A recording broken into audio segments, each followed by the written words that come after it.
3 months after the Battle of Corva, the galaxy was a different place. Captain Maria Santos stood before the Galactic Council on the neutral world of Nexus Prime, telling a story that would reshape interstellar politics forever. The council chamber was packed with representatives from every major civilization. The Altarians sat in their golden chairs looking uncomfortable. The Centaurians whispered among themselves. The Vegans stared at the floor, unable to meet her eyes. Santos had survived the battle aboard the evacuation ship UES Pioneer. She had carried 8 million Corvan refugees to Earth, where they were welcomed with open arms. Now she was here to deliver testimony that would haunt the galaxy for generations. The human fleet, numbering 800 vessels of all types, answered the Corvan distress call. When no one else would, Santos said, her voice carrying clearly through the vast chamber.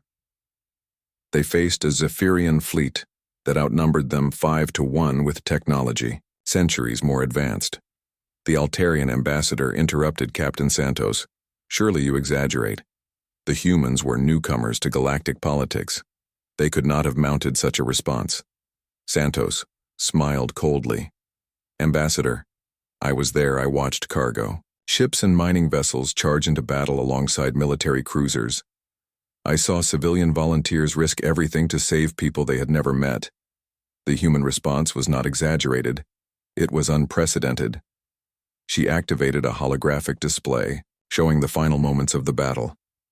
The council watched in stunned silence as human ships rammed Zephyrian vessels one after another, each captain choosing death over abandoning innocent people. Every ship in the Earth Defense Fleet was destroyed. Santos continued. But 8 million Corvan survivors were evacuated to safety. The humans lost everything, but they saved an entire civilization. The Vegan representative stood up. Captain Santos, we all regret what happened to the Corvans, but surely you understand that military intervention carries risks. We could not risk our own people for what. Santos interrupted. For doing the right thing. Ambassador Johnson of Earth had a simple response to that argument. She said that some things are more important than being safe. Murmurs filled the chamber as aliens who prided themselves on wisdom and civilization squirmed in their seats. The truth was uncomfortable. Every major power had the ability to help the Corvans. Every one of them had chosen not to. Only the humans had answered the call. Santos continued her testimony, describing how human ships had fought impossible odds while evacuation shuttles landed in bombed-out cities. She told them about Captain Lisa Martinez, who died ramming her ship into the Zephyrian flagship. She spoke of Captain Nancy Clark, who filled her cargo hold with refugees instead of profitable trade goods. The galaxy listened and began to understand what they had witnessed in the weeks following Santos' testimony. Everything changed. The Corvan refugees had been scattered across human colonies where they were rebuilding their civilization, but their story spread throughout known space, the tale of a small new species that crossed the galaxy to fight for strangers. Other civilizations began to examine their own choices during the crisis.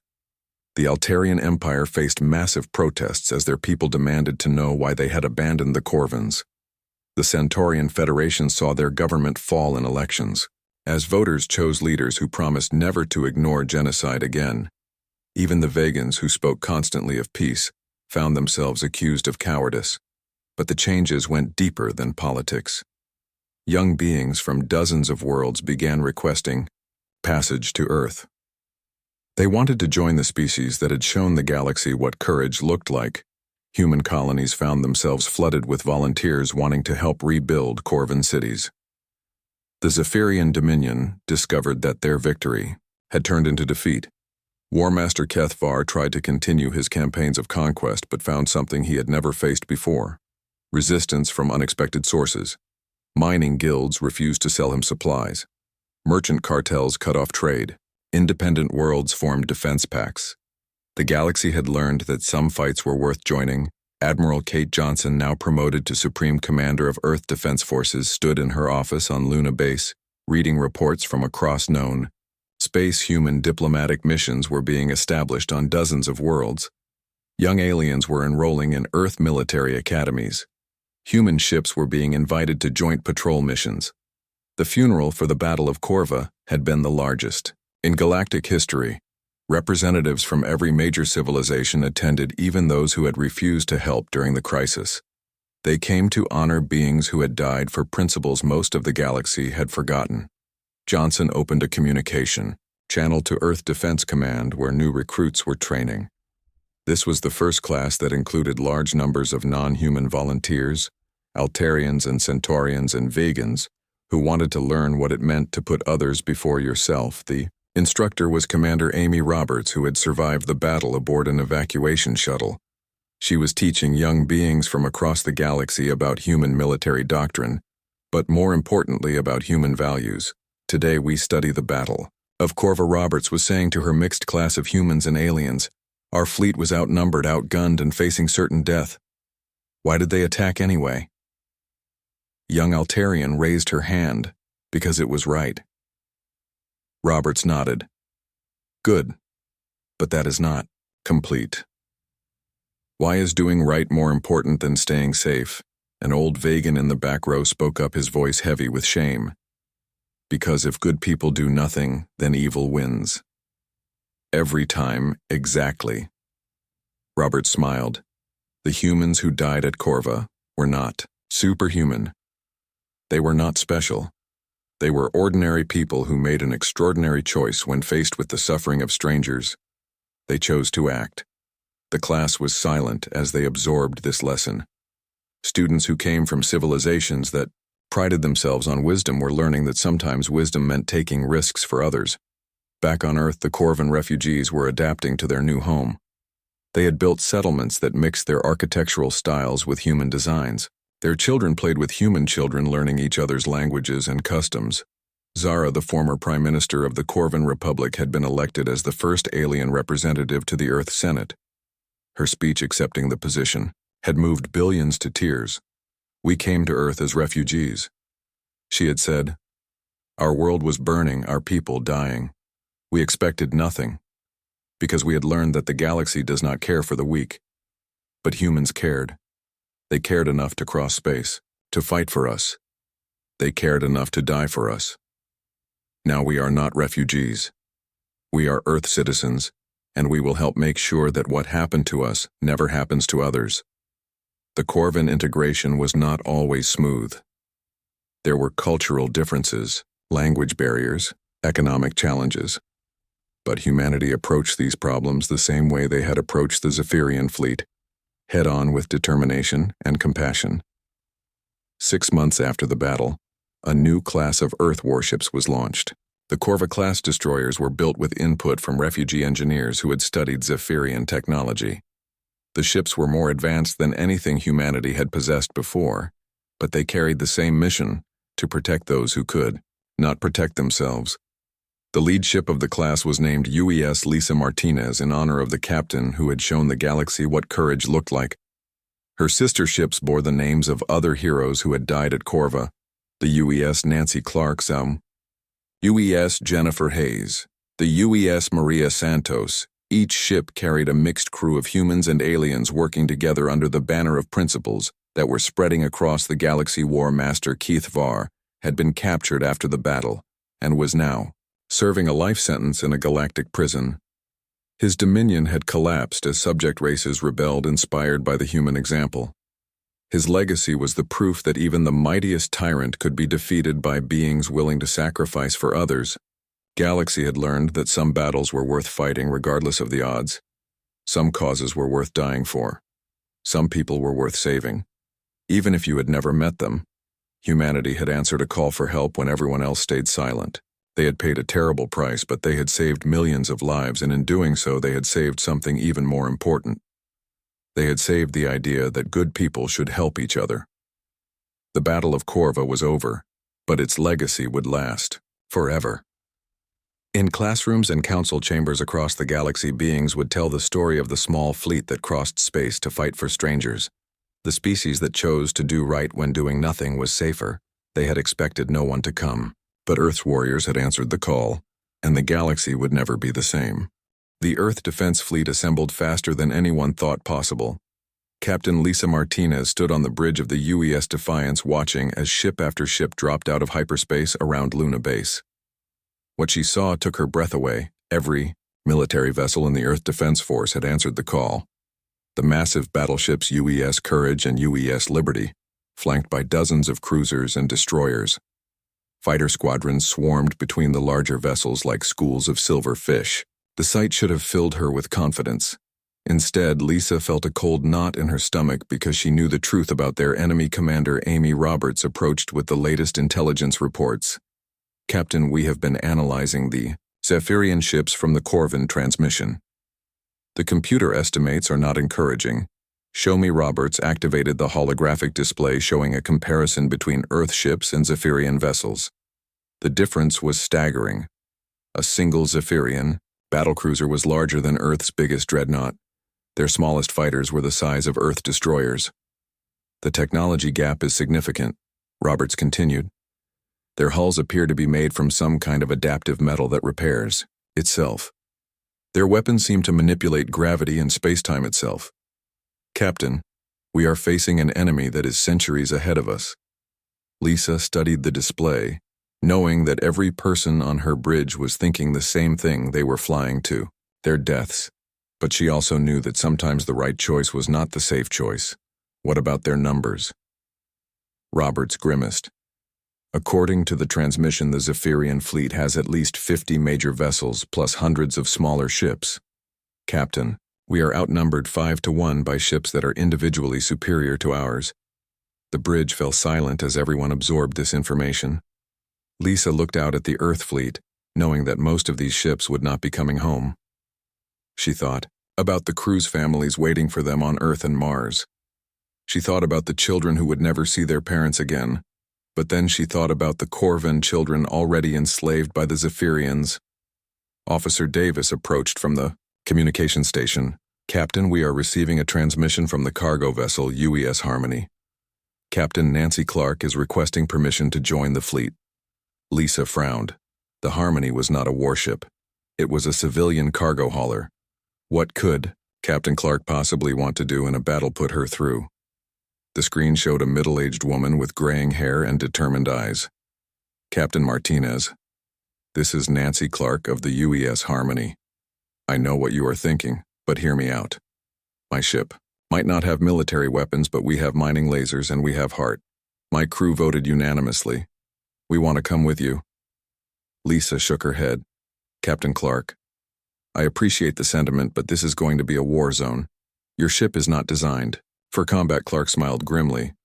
"Neither were the cargo ships that carried supplies to the colonies during the Titan Rebellion. But they did their job. Captain, those Corvin people need help. And we are humans. That means we help people even when it's dangerous, especially when it's dangerous." Before Lisa could respond, another transmission came in. This time it was Captain Maria Santos of the converted colony ship UES Pioneer. "Captain Martinez, we know you probably do not want civilians in your fleet, but we have something to offer." "What exactly?" Santos gestured behind her, showing a cargo bay filled with people. "Captain, we have 300 volunteers, engineers, mechanics, pilots, people who wanted to help, but could not get military transport. If any of your ships get damaged, they will need repair crews. We can provide that." Lisa stared at the screen, realizing what was happening. Word of the mission had spread throughout Earth civilization. People who had never met a Corvin, who had no stake in the conflict, were volunteering to risk their lives. More transmissions came in.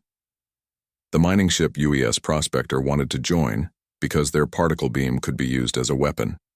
The research vessel UES Discovery offered their advanced sensors. The hospital ship UES Mercy insisted they would be needed for casualties. Within an hour, the Earth fleet had doubled in size. Not with warships, but with every kind of civilian vessel imaginable. Cargo haulers converted to carry troops. Colony ships, loaded with supplies. Even the ancient generation ship UES Exodus that had originally brought humans to Alpha Centauri. Captain Roberts stared at the growing fleet in amazement. "Captain, this is unprecedented. We have never seen anything like this in galactic history." Lisa nodded, feeling a mix of pride and terror. She opened a fleet-wide channel to address all the ships that had gathered. "All vessels. This is Captain Martinez of the UES Defiance. I want every captain and crew member to understand what we are facing. The Zephyrian Dominion has technology far beyond ours. They have ships that can destroy planets. They have never been defeated in battle. She paused, looking out at the hundreds of ships surrounding her, each one crewed by humans who had chosen to answer a call for help from strangers. But we have something they do not understand. We have something the galaxy has never seen before. We are humans, and humans do not abandon innocent people to die alone. We do not let bullies win because they are stronger. We stand up for what is right, even when the odds are impossible.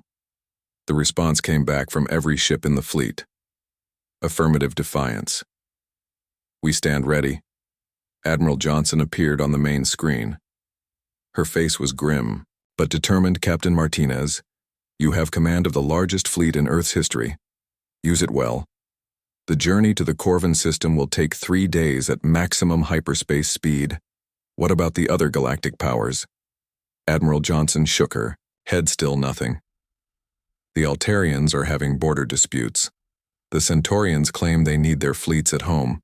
Even the Vegans, who talk constantly about peace and justice, have found excuses to stay away. Captain, we are going in alone. Lisa felt the weight of responsibility settle on her shoulders. She was leading hundreds of ships and thousands of people into a battle they could not win, against an enemy they could not match, to save people they had never met. But that was what made them human, Admiral. There is one more thing. The civilian volunteers. Johnson smiled for the first time since the crisis began. Captain, those civilians represent the best of what humanity can be. Let them come. Let them show the galaxy what happens when good people decide to act. The Admiral signed off, and Lisa turned to her navigation officer, Lieutenant Susan Hayes. Plot a course for the Corvan system. Maximum hyperspace. Speed. Hayes' fingers flew over her controls.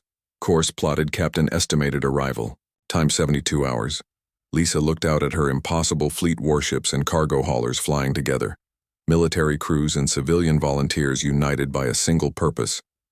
They were heading into the unknown to face an enemy that had never lost, but they were not going because they thought they could win. They were going because it was right. All ships prepare for hyperspace jump, she announced. On my mark. 3, 2, 1, jump. The stars stretched into lines as the Earth fleet leaped across the galaxy, toward a world they had never seen, to fight for people they had never met. Because sometimes the most human thing you can do is help a stranger in need, even if it kills you. The battle raged for 6 hours and the Earth fleet was dying. Captain Lisa Martinez watched her tactical display as ship after ship winked out of existence. The Zephyrians were methodically destroying everything humans had brought to this distant system. But the evacuation continued. Captain Maria Santos transmitted from the planet's surface. Captain Martinez, we have lifted off 2 million survivors so far, but there are still 8 million people in the underground shelters. The Zephyrians are starting to target our landing zones. Lisa looked at her remaining fleet. Less than half of the ships that had come to Corva were still fighting. The UES Courage had lost main power and was drifting helpless. The destroyer, UES Lightning, was held together by emergency bulkheads and determination. Captain Nancy Clark of the cargo ship UES Harmony appeared on screen. Her face was streaked with soot and blood, but her eyes still burned with resolve. Captain, we can fit maybe 50,000 more people in our holds, but we need fighter cover to make the surface runs. Lisa opened a fleet-wide channel. All remaining fighter squadrons form up on the cargo vessels. Priority is protecting the evacuation shuttles. Let them get those people out. Commander, Amy Roberts approached with damage reports. Captain, the Defiance has lost 60% of weapon systems, hull breaches on decks 4 through 7. Engineering reports we have maybe 2 hours of life support remaining. 2 hours? Lisa thought grimly. It would not be enough. They needed at least 6 hours to evacuate the remaining survivors. The math was simple and brutal. They were going to run out of ships before they ran out of people to save. That was when War Master Keth Var made his mistake. The Zephyrian commander appeared on all human frequencies, his voice filled with cold amusement. Attention, dying humans. Your resistance has been entertaining, but it ends now. We are going to demonstrate what happens to those who defy the Dominion. The main Zephyrian battleship began to move toward the planet. Its massive bulk blotted out stars as weapons along its hull began to charge with ominous energy. Roberts checked her sensors. "Captain, those are planetary bombardment weapons. They are going to finish what they started. They are going to kill every remaining survivor on the surface." Lisa felt something break inside her as she realized what the aliens intended. The Zephyrians were not content with defeating the human fleet. They wanted to complete the genocide to make sure no Corvan lived to remember their civilization. She opened a private channel to Captain Clark Nancy. "How many people do you have on your ship right now?" Clark replied immediately. 15,000 Corvans and about 200 of my crew." "Captain, why do you ask? Because I need you to run," Lisa said quietly. "Take your people and get them to safety. The rest of us are going to buy you time." "Captain Martinez." "What are you planning?" Lisa looked out at the massive Zephyrian flagship preparing to destroy what remained of the Corvan homeworld. She thought about the families huddled in underground shelters waiting for rescue. She thought about children who had already lost everything and would now lose their lives. She thought about what it meant to be human. "All ships, this is Captain Martinez. We are initiating Operation Last Stand. All evacuation vessels are to withdraw immediately. All military vessels prepare for ramming speed." The response came back instantly from every remaining ship. "Captain, are you certain?" "There has to be another way." "There is no other way," Lisa replied. "We came here to save innocent people, and we are going to do exactly that." Roberts, plot an intercept course for the Zephyrian flagship. Roberts stared at her. "Captain, that ship is 10 times our size. A collision will barely scratch their hull," maybe Lisa said, "but it will get their attention long enough for our people to escape." Across the fleet, human captains made the same decision. The captain of the crippled UES Courage somehow got his engines back online. The destroyer, UES Swift, with half its hull torn away, turned toward the enemy. The hospital ship UES Mercy, loaded with wounded personnel, joined the formation. War Master Keth Var watched the surviving human ships change course, and for the first time in the battle he looked confused. These primitive beings were flying directly toward his flagship. They had no weapons that could penetrate his shields. No hope of victory, but they kept coming. The cargo ships and evacuation vessels pulled back as the military fleet charged forward. Every human warship that could still move was accelerating toward the Zephyrian battle line at maximum speed. Keth Var opened a channel. "What are you doing? Your weapons cannot harm us." "This is suicide," Lisa replied from the bridge of the Defiance as her ship shook apart around her. "We are buying time for innocent people to live." "War Master, something you would never understand. The first human ship to reach the Zephyrian line was the destroyer. UES Thunder Captain Jennifer Hayes had lost everything: engines, weapons, even life support. But she had enough momentum to ram her ship into the side of an alien cruiser. The explosion lit up space as the Thunder died, taking the enemy cruiser with it. More ships followed. The UES Justice rammed a Zephyrian battlecruiser. The UES Freedom crashed into a weapons platform. Each death took an enemy vessel with it, but more importantly, each sacrifice bought precious minutes for the evacuation. Keth Var watched his fleet take damage from enemies who should have been helpless. His perfect formation was disrupted by kamikaze attacks from beings who fought like they had nothing to lose, because they did not. The UES Defiance was the last ship in the charge Lisa had held back to coordinate the attack, but now it was time to join her people. She looked around the bridge at Commander Roberts, Lieutenant Hayes, Officer Davis, and the rest of her crew. "It has been an honor serving with you," she said simply. "The honor was ours." Captain Roberts replied. Lisa opened a final transmission to the evacuation fleet. "This is Captain Martinez. All civilian vessels are clear to jump to hyperspace. Take the survivors home, tell Earth." "What happened here?" Captain Santos replied from the UES Pioneer. "Captain, we have all the survivors aboard. All 8 million people are safe." Lisa smiled as her ship accelerated toward the massive Zephyrian flagship. "Then we did what we came to do. Goodbye, Maria. Tell the galaxy that humanity stands for something. The Defiance struck the alien flagship with enough force to crack continents. The explosion was visible from 3 star systems as both ships died together. War Master Kethvar found himself floating in the wreckage of his command center, staring out at a battle that made no sense. His grand fleet was scattered, his perfect formation broken by creatures who threw their lives away for strangers, in the distance human. Evacuation ships disappeared into hyperspace carrying millions of refugees to safety. The battle was over. The humans were dead, but somehow Kethvar felt like he had lost. The message arrived on a Tuesday morning when most of Earth was still sleeping. Captain Lisa Martinez was drinking her coffee in the command center of Luna Base when the emergency signal came through. Every screen in the room flashed red as the ARIA communication officer Linda Davis turned pale. Captain, we have an urgent transmission coming from the Corvan Republic. It's marked as a galaxy-wide distress. Lisa set down her coffee and walked to the main display. The Corvan Republic was a peaceful civilization located 3 sectors away from Earth. They were known for their art and philosophy, not for sending emergency signals. Put it through. The holographic display flickered to life, showing a being that looked almost human, but with silver skin and large dark eyes. The creature was clearly terrified. Its hands shook as it spoke into what appeared to be a damaged communication device. This is Prime Minister Zara of the Corvan Republic. We are under attack by forces unknown to us.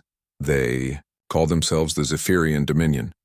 Their ships appeared in our system 5 days ago. We tried to communicate, but they responded with weapons fire. Our defense fleet has been destroyed. Our cities are burning. The image flickered as explosions could be heard in the background. The Corvan leader continued speaking even as the building around him seemed to shake. We are not a military people.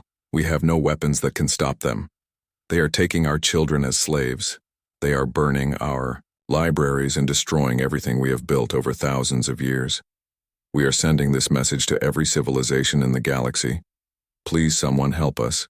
We have maybe days before our world falls completely. The transmission ended abruptly.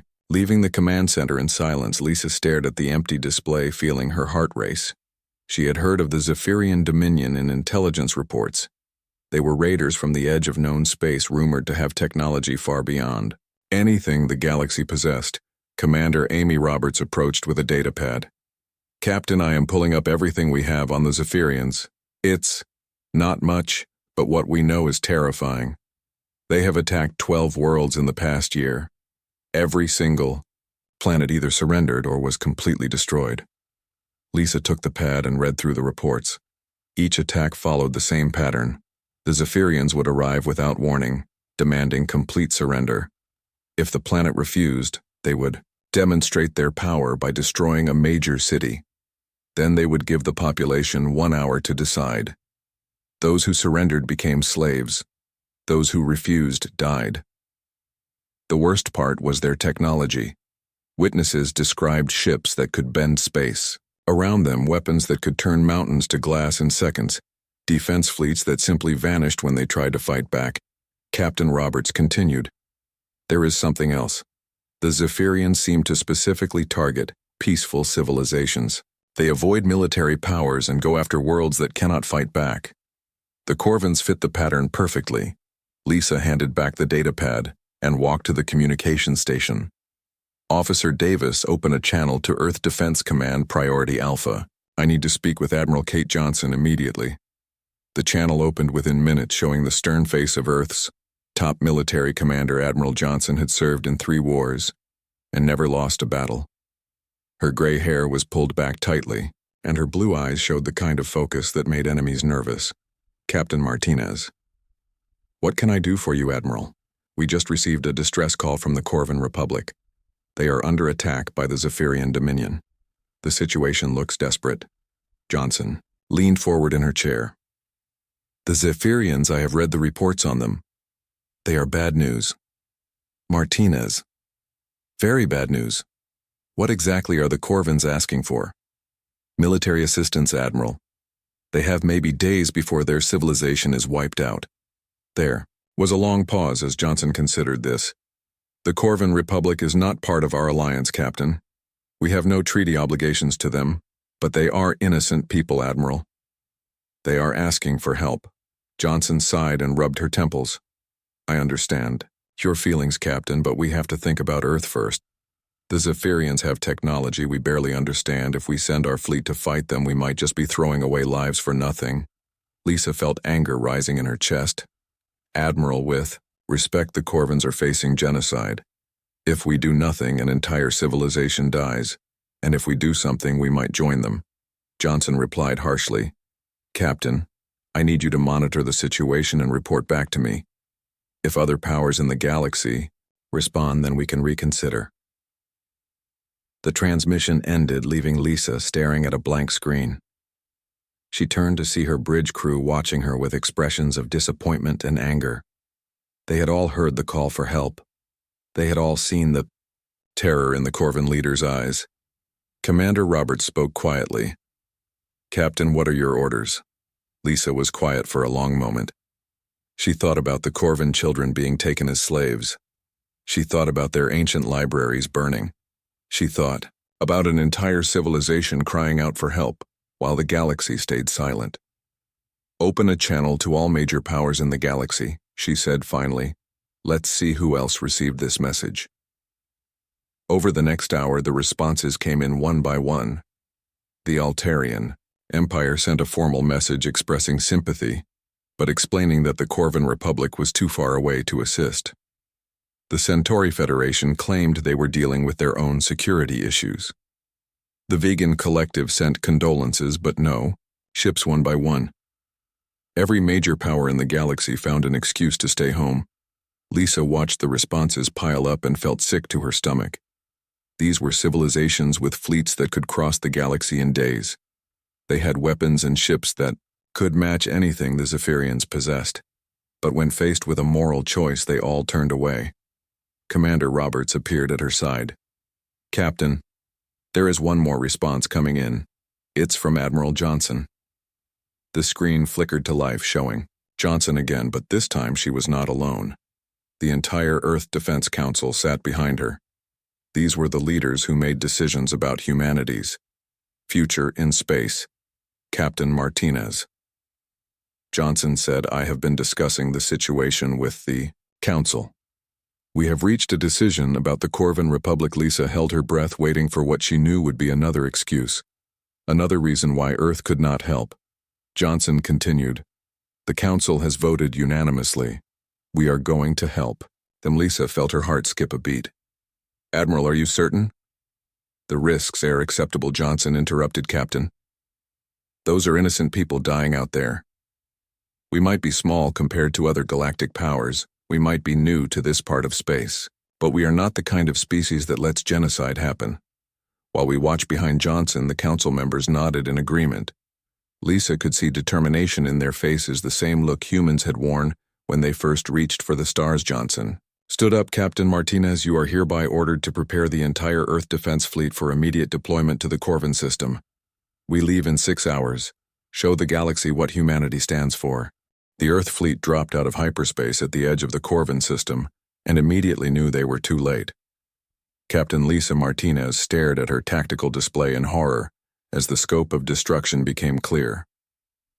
The Zephyrian Dominion had been busy during their 3-day journey. Where the Corvin homeworld should have been shining with cities and lights, there was now a burning sphere wrapped in smoke and debris. Entire continents showed the telltale glow of nuclear fire. The once beautiful blue oceans had turned dark with ash and pollution. Commander Amy Roberts read from her sensors.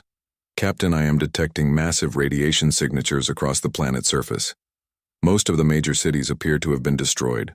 The population centers that housed millions of Corvins are now craters. Lisa clenched her fists, watching her screens show the death of a civilization. They had traveled across the galaxy as fast as possible, but it had not been fast enough. The Zephyrians had made their message clear to anyone who might think about resisting. But then Lieutenant Susan Hayes called out from her station.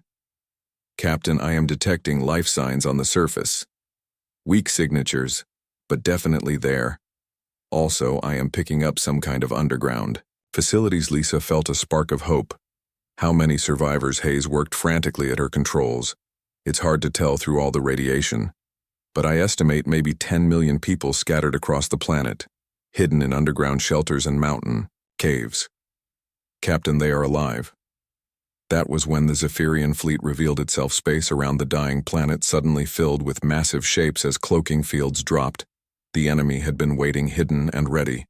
The Zephyrian fleet was even more terrifying than the intelligence reports had suggested. The enemy flagship was a monster of dark metal and crackling energy.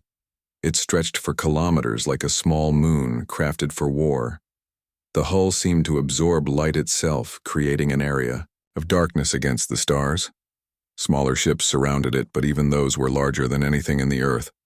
Fleet Captain Roberts whispered. Count shows 87 major vessels plus hundreds of fighters and support craft. Captain, we are facing the largest Zephyrian fleet ever assembled. Lisa opened a channel to her fleet. All ships maintain formation and prepare for combat. Remember, we are not here to win an impossible battle. We are here to buy time for those survivors to escape. The response came back from Captain Maria Santos of the UES Pioneer. Captain, how exactly do we evacuate 10 million people? Before Lisa could answer, a new transmission cut across all frequencies. The voice that emerged was cold and mechanical, with an undertone that made everyone on the bridge shiver. Attention, primitive vessels. This is War Master Keth Var of the Zephyrian Dominion. You have made a grave error by coming here. The Corvan Republic has been pacified according to our laws. Their survivors will serve the Dominion as slaves. The main screen flickered, showing something that made several bridge officers step back. The Zephyrian commander was tall and thin, with skin like polished obsidian eyes that glowed with cold blue fire. Regarded the human fleet with what looked like amusement. Your ships are small and pathetic. Keith Var continued. We offer you one opportunity to avoid joining the Corvans in death. Turn around and leave. Tell your people that some battles cannot be won. Lisa stepped forward and activated her own transmission. This is Captain Lisa Martinez of the United Earth Defense Force. We received the Corvan distress call. War Master. We are here to respond to it. The alien tilted its head in what might have been curiosity. Earth, do not know this world. Are you another client race seeking to serve the Dominion? Lisa smiled grimly. No, we are humans, and we are here to take those survivors home.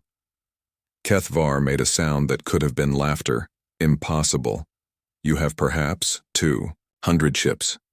We have assembled our grand fleet specifically to make an example of this system. You cannot evacuate millions of people while under attack. Captain Nancy Clark of the cargo ship. UES. Harmony cut into the transmission.